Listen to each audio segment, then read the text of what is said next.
10 तारीख को रात में 7:31 पर मेरे पास फ़ोन आया। हमने फ़ोन रिसीव किया। रिसीव करते ही उधर से कहा कि आप हमको पहचानते हैं? नहीं भाई, आपको नहीं पहचान, कौन है? तो हम अमित पटेल बोल रहे हैं और एक दिन में 4 हत्या करते हैं और सामने से गोली चलाते हैं। तो आप इतना ही सुनिए ना कि हम ज़्यादा बात नहीं करते, हम सामने से डायरेक्ट गोली मारते हैं और 10 हत्या कर चुके हैं। 11वां हत्या आपका होगा।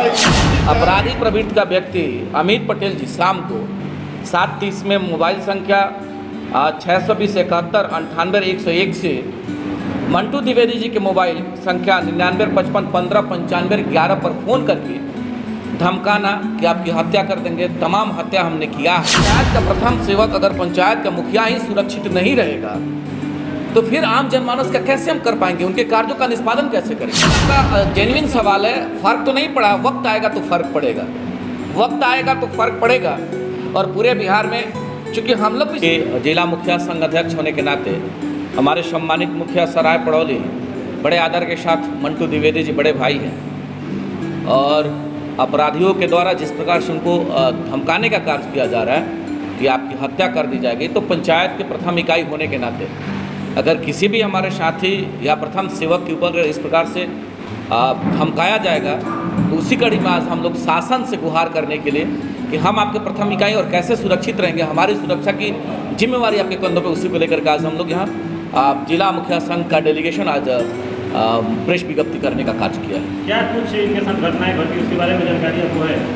10 तारीख को इनके भाई के साथ बड़े सम्मान के साथ सम्मानित मुखिया जी हैं अब मंटू द्विवेदी जी, इनके भाई के साथ अजय द्विवेदी जी के साथ हरेंद्र श्रीवास्तव जी यहाँ के स्थानीय वार्ड पार्षद हैं, उनके द्वारा मारपीट होता है और मारपीट में FIR दर्ज होता है। 418 कांड संख्या है, महाराजगंज थाना कांड संख्या है। जबकि मुखिया जी उस समय अपने निवास स्थान पे थे और आफ्टर दिस उसके बाद अपराधी प्रवृत्ति का व्यक्ति अमित पटेल जी शाम को 7:30 में मोबाइल संख्या 620 से मंटू द्विवेदी जी के मोबाइल संख्या 9955159511 पर फ़ोन करके धमकाना कि आपकी हत्या कर देंगे। तमाम हत्या हमने किया है और आप अपने को जो है सो मुखिया के रूप में जो प्रथम सेवक की जिम्मेवारी निभा रहे हैं उस जिम्मेवारी से आपको मुक्त कर देंगे, आपकी हत्या कर देंगे और आप मुक्त हो जाइएगा। तो हम सरकार के प्रथम अंग हैं, जनता के सेवक के रूप में प्रथम जिम्मेवारी हमारे साथियों को जब लोग उम्मीद और आशा के साथ देते हैं कि मेरे सुख दुख का साथी बनेगा, तो पंचायत का प्रथम सेवक अगर पंचायत का मुखिया ही सुरक्षित नहीं रहेगा तो फिर आम जनमानस का कैसे हम कर पाएंगे? उनके कार्यों का निष्पादन कैसे करेंगे? तो इस संदर्भ में हम यहाँ के जिला के पुलिस अधीक्षक महोदय, बड़ा तेज तर्रार पुलिस अधीक्षक महोदय हैं, जिनके सानिध्य में जिला के अगर मुखिया सुरक्षित नहीं रहेंगे तो जनता का क्या होगा, उसी संदर्भ में आज हम लोग ने प्रेस विज्ञप्ति किया है और आपके माध्यम से पुलिस अधीक्षक महोदय और जिलाधिकारी से महोदय से निवेदन करेंगे कि वैसे एलिमेंट पे जो खुलेआम मोबाइल से धमकाए कि आपकी हत्या कर देंगे, कार्रवाई करते उनको जेल भेजने का कार्य किया जाए। मुखिया संघ के अध्यक्ष के नाते आपने अभी तक इस मामले को जिला के वरीय पदाधिकारी, पुलिस कप्तान या जिलाधिकारी से आप या आपकी कोई संघ की इकाई मुलाकात की है? जैसे हम लोगों को जानकारी हुआ, जानकारी होने के पश्चात प्रथम दृष्टया हमने जो घटना जहां घटा जिनके साथ उनसे हमने मिलने का कार्य किया है, तो उस कड़ी में अभी हम आए हुए हैं और सम्मानित मुखिया मंटू द्विवेदी से हम मिले हैं और उनके सभी समस्याओं को हमने जानने का कार्य किया है।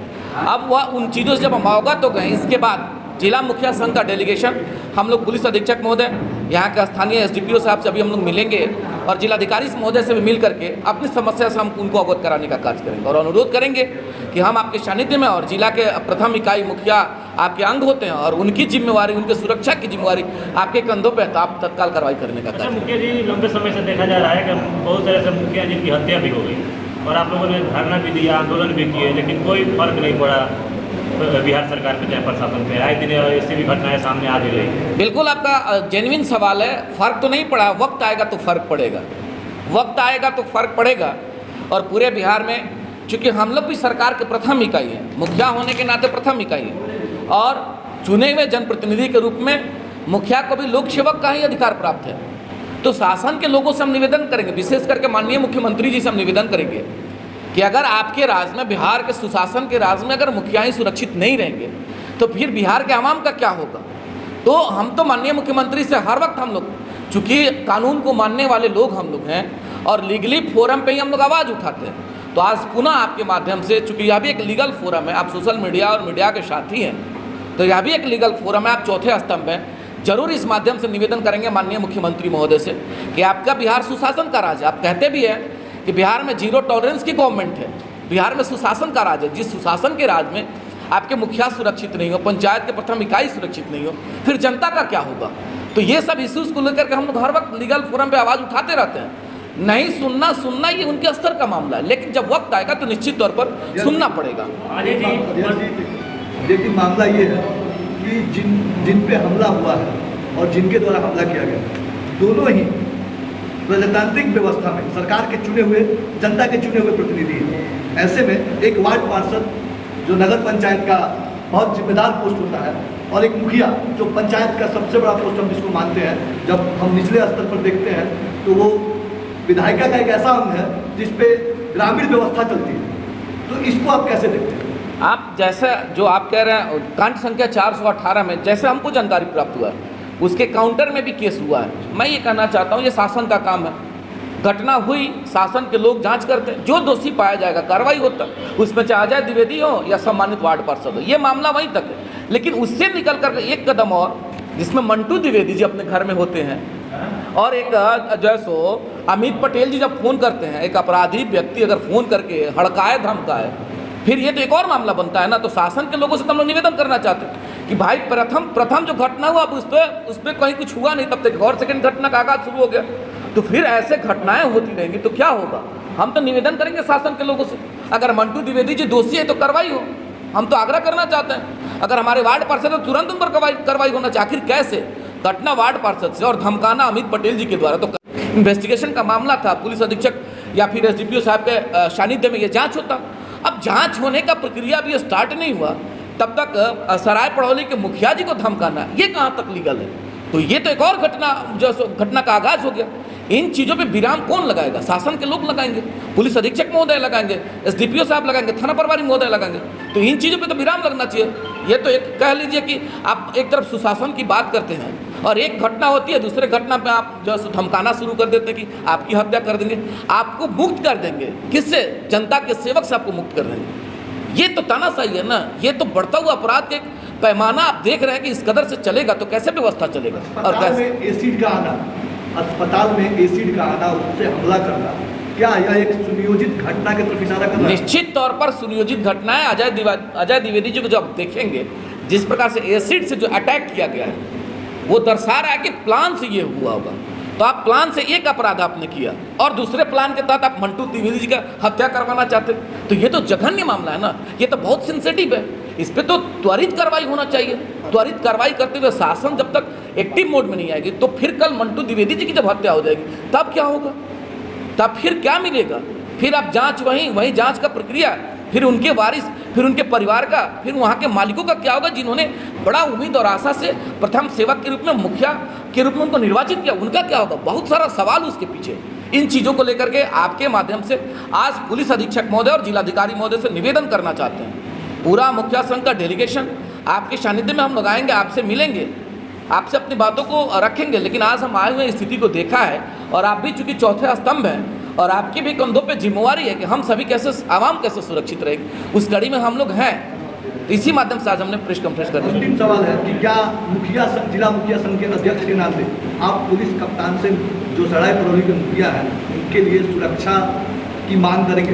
पूरे मजबूती के साथ डेलीगेशन हम सभी जाएंगे, अनुरोध करेंगे। हमारी सुरक्षा आपके कंधों पे है। आप पुलिस अधीक्षक हैं, आपके पास तंत्र है, शासन है, शक्ति है, तो आप अपने तंत्र, शासन और शक्ति का प्रयोग करिएगा, निश्चित हम सभी सुरक्षित रहेंगे। जी, देखा जाता है प्रदेश में कहीं आए दिन कोई मुखिया को धमका दिया जाता है, खुलेआम हत्या कर दी जाती है, तो प्रदेश के तमाम मुखिया मिलकर अंगरक्षक की मांग क्यों नहीं करते हैं सरकार? आप जब भी देखेंगे लीगल फोरम पे हम लोगों ने हर वक्त मांग किया है, क्योंकि हम लोग बड़ा आसान तरीका से जनता के बीच में रहने वाले प्रथम इकाई है। मुखिया गांव का साधारण मुखिया और ए टू जेड के बीच में जितना भी समस्या उत्पन्न होता है, पंचायत में, गांव में मुखिया एक्टिव होकर के उन सुख दुख में चढ़ के हिस्सा लेता है। उस कड़ी में जिस व्यक्ति को ऐसा लगता है कि नहीं हमारा काम हमारे अनुरूप नहीं हुआ, तो वैसे बैड एलिमेंट के लोग आए दिन देखते हैं कि गोली चला देते हैं, हत्या कर देते हैं। तो हमारी तो जिम्मेवारी जवाबदेही सरकार के कंधों पे, चूँकि हम सरकार के प्रथम इकाई हैं और प्रथम इकाई होने के नाते हर वक्त हम लोग लीगल फोरम पे आवाज़ उठाते हैं कि हमारी सुरक्षा आपकी जिम्मेवारी है। हो नहीं पाता है, फिर किस कानून की बात करते हैं, किस सुशासन की बात करते हैं। वक्त आने दीजिए, वक्त के साथ सब कुछ बदलेगा। सरकार ने मुखिया के रक्षा के लिए आर्म्स का भी वादा किया, जो चुनाव हुआ था उस समय के आर्म्स दिया जाएगा मुखिया को। केवल वह वादा था। अभी तक आप जान लीजिए 20 साल से हम पंचायत प्रतिनिधि के रूप में लगातार आवेदन देने के बाद भी जब हमको ही सुरक्षा और आर्म्स नहीं मिला, हम जिला के एक सभी भाई के जो प्यार के अनुरूप हम मुखिया संघ के अध्यक्ष हैं, तो हम जीता जागता उदाहरण है कि लगातार आवेदन देने के बाद आज तक हम लोगों को आर्म्स का जो है सो लाइसेंस नहीं मिला। तो फिर और हमारे भाई का क्या होगा, यह बात को समझ ही सकते हैं कि क्या होगा। ये बताने वाली बात है। लगातार देने के बाद भी अभी तक हम लोगों को कोई सुरक्षा नहीं मिला।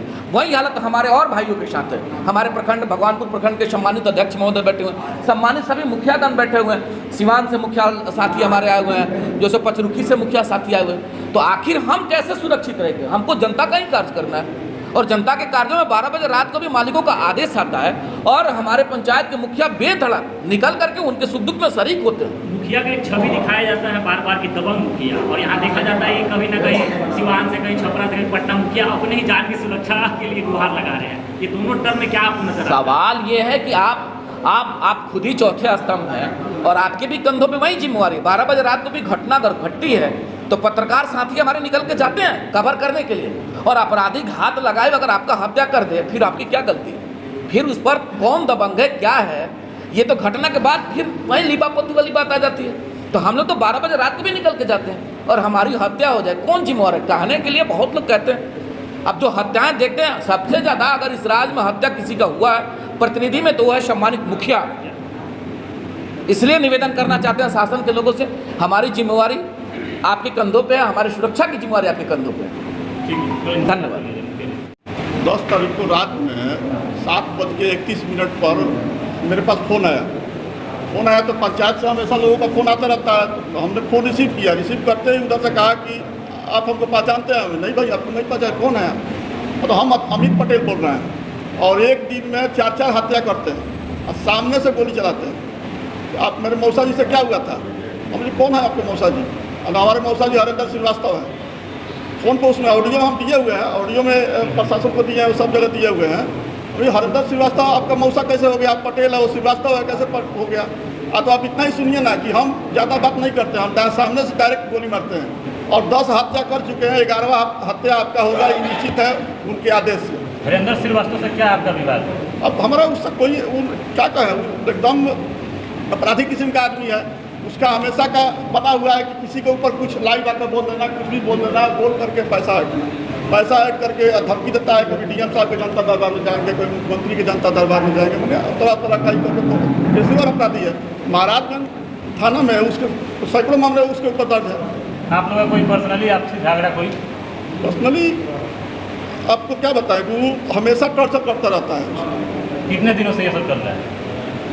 इधर 2-3 साल से चल रहा है। आवेदन पहले आपने दिया इसके पहले? हाँ, 2 आवेदन बहुत बार थाना में दे चुके हैं हम उन्हीं के खिलाफ। जी, अभी 269-24 में अभी 15-20 दिन पहले आवेदन दिए हैं। प्रशासन कुछ नहीं किया उसके ऊपर। हरेंद्र श्रीवास्तव कौन है, पहचानता है? हरेंद्र श्रीवास्तव यही पसनौली का है, अपराधी किस्म का आदमी है, अभी वार्ड में जीता हुआ है नगर पंचायत जी। देखिए, हम लोग पंचायत में जनता का हमेशा फ़ोन आता है। पंचायत में रात बिरात हम लोग जनता के लिए जाते आते हैं। तो ये अपराधी किस्म का आदमी है, कभी भी हमारी हत्या कर सकता है। अभी बिहार सरकार द्वारा जमीन का सर्वे कराया जा रहा है और उसमें मुखिया का वंशावली साइन करना है, तरह कागज पंचायत भवन पर बैठना है। लेकिन हम डर से पंचायत भवन पर नहीं बैठ रहे हैं। जनता भटक रही है चारों तरफ, कोई काम नहीं हो रहा है।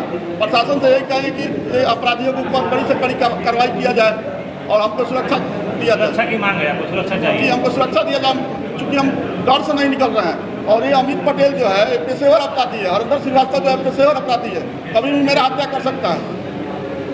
अपना नाम बताइए। मेरा नाम मंटू कुमार द्विवेदी, पंचायत राज सरायकोली, भगवानपुर हाट।